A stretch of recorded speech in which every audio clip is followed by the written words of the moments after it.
Well, hello, it's Wednesday, so it must be time for Woolly Hats Wednesday WIPs. So here we are in December, can you believe it? Less than a month to Christmas Day, and thankfully I have been finishing my Christmas knitting, so things will get to people on time. So I'm going to show off to you because I'm rather pleased with these. So you remember I started doing some socks with names on, and here they are finished.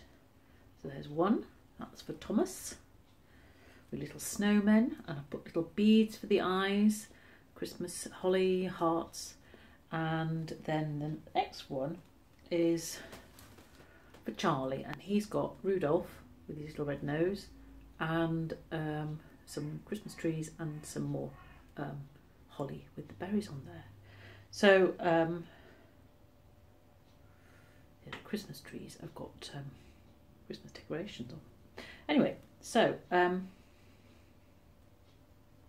we go. So I've done part of my Christmas knitting, and this is all using Fair Isle technique.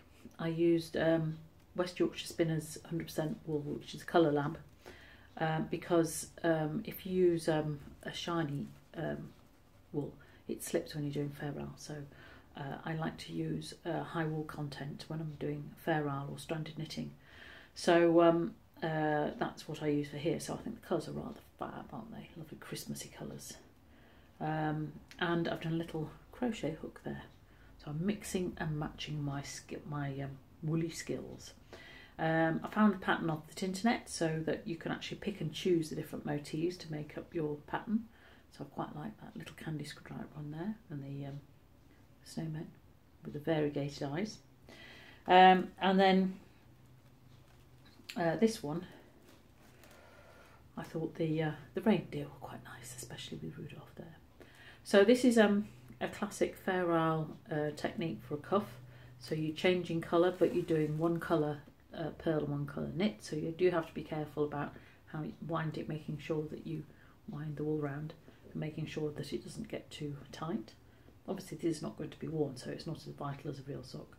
And then, yes, this is classic Fair Isle, except for this little bit here, because usually Fair Isle is only using two colours at any one time. So this one I changed the pattern, so at actually one point I've got sort of the grey, the white and the green. But that was my own adventure into knitting with three colours. So I think they are marvellous. I hope they are liked by Thomas and Charlie, and I hope that Thomas and Charlie get lots of presents to put in their stockings.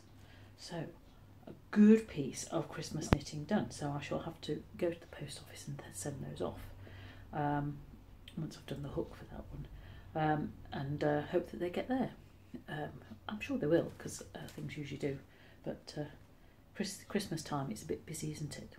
So that might be a little trip this afternoon. So talking of Fair Isle stranded knitting, this is one of the Icelandic knits I did several years ago. We went to Iceland, and it's quite expensive, Iceland. I don't know whether any of you saw the programme about extraordinary hotels. They were in Iceland and they said it was expensive. Well, it's fairly expensive, but if you go to the supermarkets, they have aisles and aisles of knitting yarn, including the Lopi stuff, which is what this is. This is actually an Aran knit.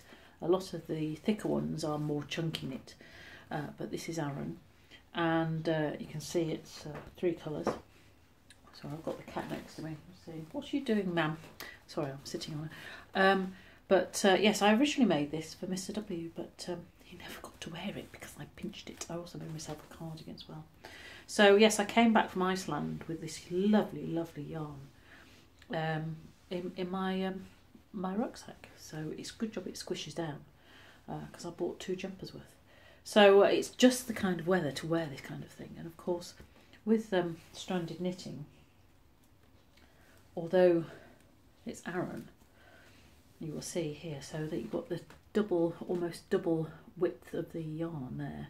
So this is double knit, so it feels a lot thicker than the double knit, and so this is Aran, it feels a lot thicker than Aran because you've got the different yarns. And of course that's across the chest is where you need it to keep out the cold and the wet and the wind. So big tick, I think, for Christmas knitting. Are you doing any Christmas knitting or crochet? Are you doing any baubles? Are you doing any presents? Do let me know and show me on the website or whatever. And I hope it's going well. I've got a bit more to do. I've got some little bags that I'm doing, and I've got a... Oh, I've just noticed the bird table's fallen over.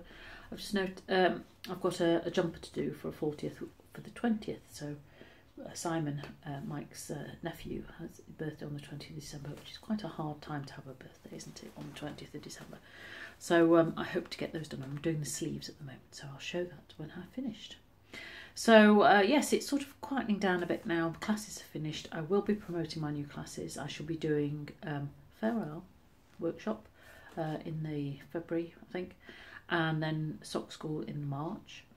And for crochet, I'll be doing the Glorious Granny Squares course in March, and then I'll do some workshops in February, and then I'll do workshops in March. But I'll have all those details on Facebook and everything else. So that's it for now. Please keep warm in all your lovely woolly jumpers. Keep chilled, and I will see you next week. Bye bye.